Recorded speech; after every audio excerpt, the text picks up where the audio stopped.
on ELN Morning. Final farewell. Today is Lynch Peterson's final day as SGA advisor. She joins us live to reflect on her 19 years first. Then, school board showdown. Candidates for the Alamance-Burlington school system talk hot-button issues with voters. And a positive experience. One student finds herself in quarantine again. Why she thinks it's better ahead. Today, April 7th, 2022. This is ELN Morning.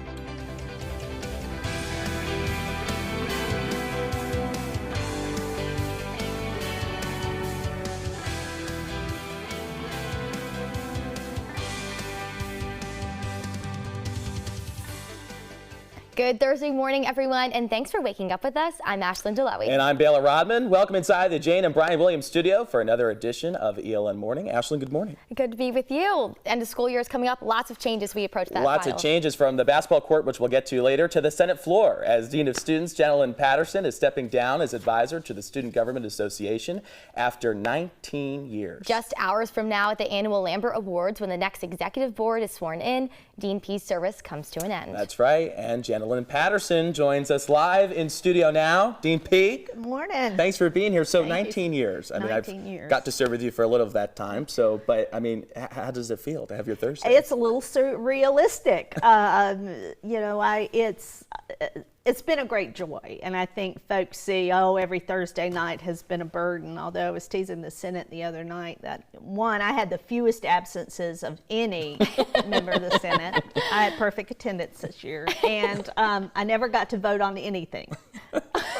So, but it's just been a pleasure and an honor, and I think working with students and working with student groups and seeing students, develop from kind of these first-year senators that are very shy and reticent and not sure about their place, and then to see them emerge, as student body presidents and go on to be,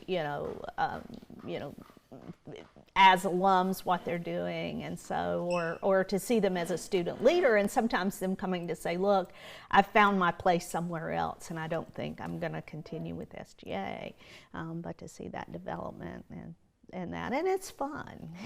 It's challenging sometimes, but it's also a lot of fun, so it's never been a burden to me, and so I think that's, people are surprised to hear that from me.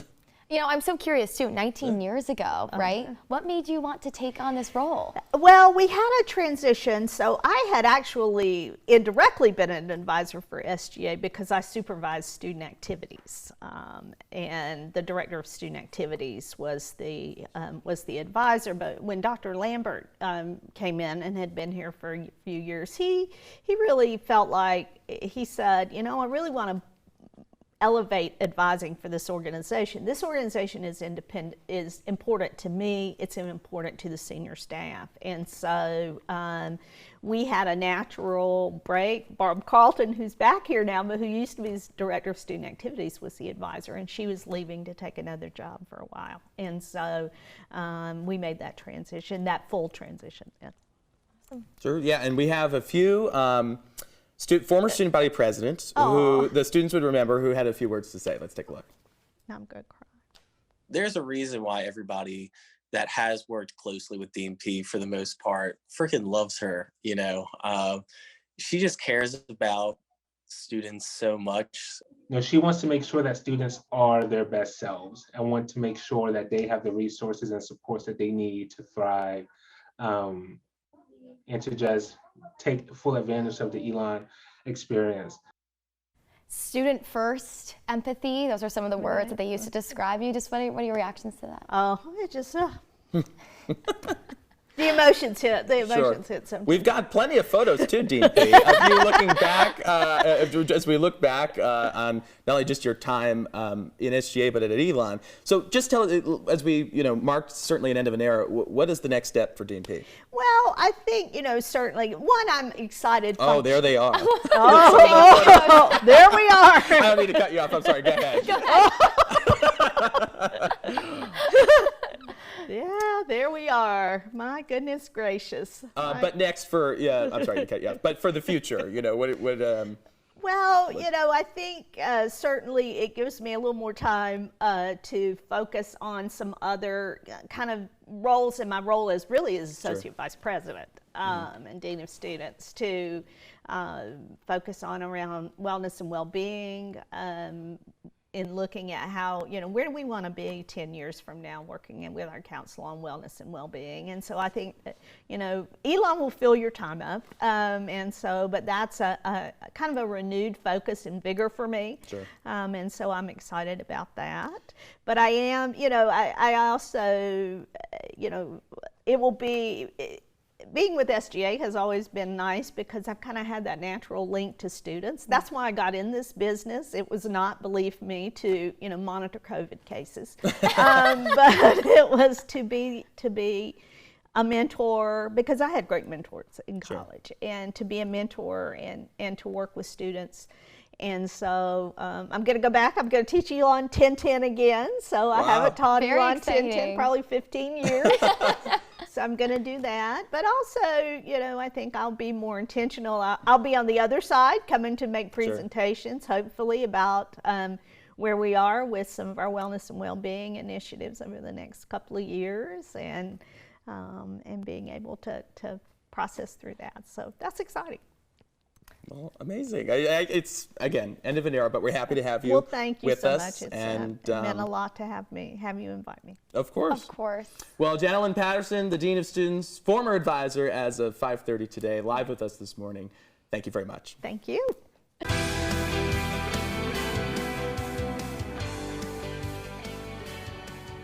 Well, it's been nearly 48 hours since ELN men's basketball head coach Mike Shiragi announced his resignation effective immediately. And ELN Athletics has yet to provide us with any comment. Shiragi, head coach of the Phoenix for 3 years, is expected to start as an assistant coach with the Duke Blue Devils. We've contacted assistant coach Jonathan Holmes, ELN sports information directors, former players, Duke University Athletics, and Coach Shiragi himself to get the latest. They've all either declined or haven't yet responded to our multiple requests for comment. But here are some student reactions on the news this morning. I know that Duke is a pretty good team, so I think him leaving for a better position is really good for him. If he found a better opportunity, I guess that's good for him, but we got to work on getting a new coach now. I just think that that's an insane opportunity, because Duke's just been one of the huge known basketball teams. If he's going to Duke, I say good for him. I don't know. I think that's kind of cool. All right, as the story continues to develop, we'll keep you posted at elonnewsnetwork.com and at SportsENN on Twitter. Black conservative voices of Alamance County hosted a candidate forum for the Alamance-Burlington Board of Education, and a hot-button issue discussed was critical race theory. 4 out of the 6 candidates were in attendance: Charles Parker, Chuck Marsh, Seneca Rogers, and Leonard Harrison, each expressing their concern for CRT inside the classrooms. But those in the audience had mixed feelings. Williams High School social studies teacher Robert Alvis says when people accuse teachers of swaying students' views, he feels hurt and wants a school board that will trust him. That makes me feel unsupported and questioned and untrusted. This idea that, I have malintent for kids, or that I got into this profession because I wanted to cause them harm or to make them think what I think, right? That makes me feel unsupported. Vice Chair of the Board of Education, Patsy Simpson, says she wants the new board members to be nonpartisan.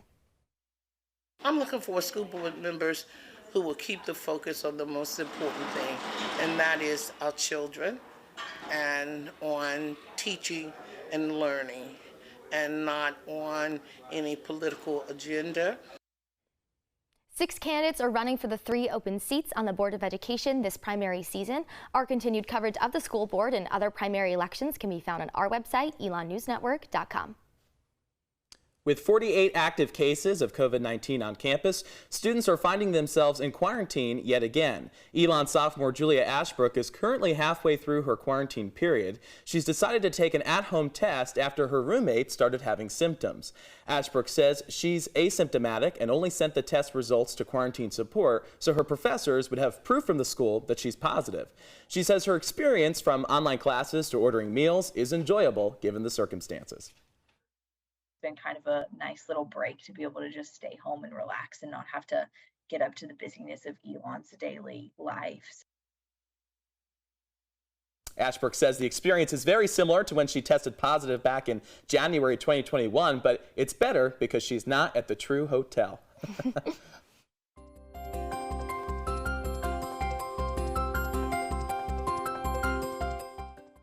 All right, 11 minutes after the hour, and joining us live on Citroen Plaza for a look at the weather ahead is our Margaret Faust. Margaret, good morning to you.